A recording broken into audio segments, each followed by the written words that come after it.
Apa tiang pagar ni dia mana tumbang tau. Dia kita cucuk besi pun kan.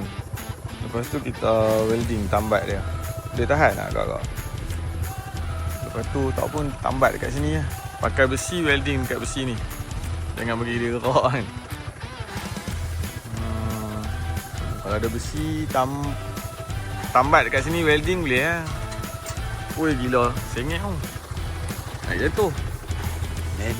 Many minutes later. Guys, tang-tang halau lembu tak. Hoi!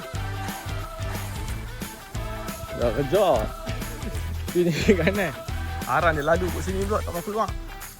Hoi, sana. Yang ni ganas ni. Mbak. Tu ada mak. Ada anak kecil tu. Mana so keluar.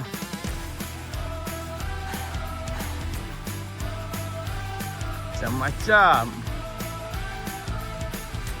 Tengok kerja part time. Pagar tak boleh pasang. Belum dapat.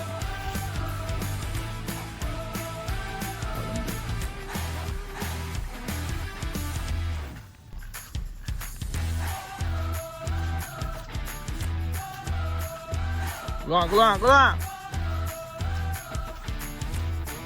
Jangan langgar orang nak pasang untuk pagar. Apa dia? Gila. Tunggu lah. Weh.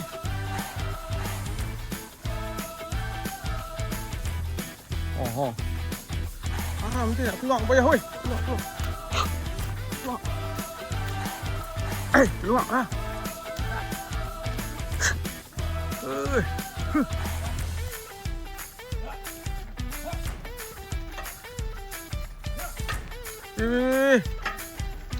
Anak ni. Anak ni. Oh ya, kacau. Gila baru beranak berapa hari ni. Dah.